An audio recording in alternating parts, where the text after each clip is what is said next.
ताज्या घडामोडींसाठी स्वानंद न्यूजला सबस्क्राइब करा आणि बेल आयकॉनवर क्लिक करा। कल्याण पूर्वेतील घडलेल्या अल्पवयीन मुलीवर लैंगिक अत्याचार हत्या प्रकरणात आरोपी विशाल गवळी याला अटक झाली आहे। या घटनेचा समाजातील सर्वच स्तरातून निषेध होतोय। शुक्रवारी केंद्रीय मंत्री रामदास आठवले यांनी कल्याण पूर्व परिसरात येत अल्पवयीन मुलीच्या लैंगिक अत्याचार व हत्या प्रकरणी पीडित मुलीच्या कुटुंबियांची भेट घेतली। यावेळी बोलताना आठवले यांनी सांगितलं की महाराष्ट्रात लहान मुलींवर महिलांवर अत्याचाराच्या घटना होत आहेत। माणुसकीला कलंक लावणाऱ्या घटना घडत आहेत। तर महाराष्ट्रामध्ये आणि देशभरामध्ये लहान मुलींवर महिलांवरती अत्याचाराच्या घटना वाढत आहे आणि आपल्या माणुसकीला कलंक लावणाऱ्या घटना प्रत्येक दिवसामध्ये घडत आहे। याचा जे त्या घटनेमधली घटना म्हणजे कल्याणमध्ये कोळशीवाडीमध्ये अत्यंत निगूढ अशा पद्धतीची घटना घडलेली आहे। एका अल्पवयीन मुलीवरती बलात्कार करून तिची हत्या करण्यात आलेली आहे। पोलिसांनी आरोपीला पकडलेला आहे आणि पोलिसांच्या ताब्यामध्ये आता आरोपी आहे। त्या आरोपीची पत्नी ताब्यामध्ये आहे। आताच मी मित्रा कुटुंबाची भेट घेतलेली आहे आणि त्यांनी कळवून मला सांगितलेलं आहे की हा जो आरोपी होता तो गुंड होता, त्याच्यावर यापूर्वी कारवाई झाली असती तर कदाचित माझ्या मुलीवर असा प्रसंग आला नसता। आणि आता ही जी बिल्डिंग आहे या बिल्डिंगला महानगरपालिकेने तोडण्याचं नोटीस यापूर्वी दिलेलं आहे। अनेक लोकांनी घर खाली केलेली आहे, काही थोडे लोक त्यामध्ये राहिलेले आहेत। आताच मी म्युनिसिपल आयुक्तांशी बोललेलो आहे आणि बिल्डिंग पडण्याच्या स्थितीत असेल, धोक्यामध्ये असेल तर ताबडतोब या बिल्डिंगचं डिमॉलिशन करणं अत्यंत आवश्यक आहे, अशा सूचना मी आयुक्तांना दिलेल्या आहेत।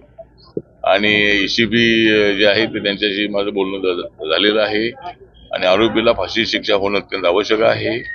आणि ज्या आरोपीनं कृत्य केलेलं आहे त्याला साथ देणारी त्याची पत्नी आहे तिला सुद्धा फाशी झाली पाहिजे, अशा पद्धतीची लोकांचा आक्रोश आहे, लोकांची मागणी आहे। माननीय मुख्यमंत्र्यांना सुद्धा हे कुटुंब आमदार मॅडम घेऊन त्यांना भेटलेले आहेत, गायकवाड मॅडम। आणि मुख्यमंत्री फंडातून या कुटुंब अत्यंत गरीब आहे, म्हणजे ड्रायव्हर हा तिचा वडील आहे आणि 2 पिढ्यापासून त्यांचं कुटुंब महाराष्ट्रामध्ये आलेलं आहे, मुंबईमध्ये आलेलं आहे, कल्याणमध्ये आलेलं आहे। आणि अशा पद्धतीनं जी घटना आहे अशी घडणं योग्य नाही। या घटनेचा मी तीव्र निषेध करतो। सामाजिक न्याय अधिकारिता मंत्रालयाचे राज्यमंत्री म्हणून, RPIचे अध्यक्ष म्हणून अशा पद्धतीच्या घटनांना थांबवणं अत्यंत आवश्यक आहे। ही माणुसकी जी आहे ती कुठं गेलेली आहे ते सांगता येत नाही आहे। रोज अशा पद्धतीच्या घटना घडल्याच्या बातम्या वर्तमानपत्रामध्ये, टीव्हीमध्ये येत आहेत आणि याला थांबवणं अत्यंत आवश्यक आहे।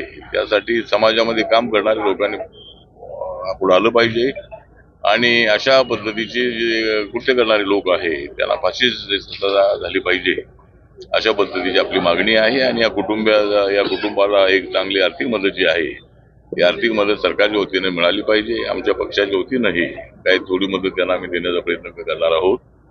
आणि हे कुटुंब अत्यंत गरीब आहे आणि या कुटुंबाच्या पाठीशी सगळं कोळशीवाडी, कल्याण आणि सगळा महाराष्ट्र उभा आहे, एवढंच या प्रसंगी मी सांगतो। आरोपींना फाशीची शिक्षा होणं आवश्यक आहे। आरोपीला साथ देणारी त्याची पत्नी तिला देखील फाशी झाली पाहिजे। लोकांचा आक्रोश आहे, लोकांची मागणी आहे। मुख्यमंत्री फंडातून या कुटुंबांना मदत मिळावी ही योग्य घटना नसून या घटनेचा मी निषेध करतो।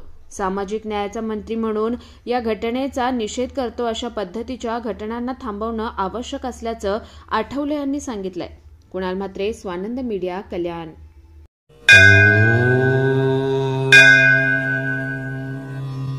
Shri Sai Samarth Jyotishalay, astrologer and palmist Pandit TS Bhattar गुरुजी।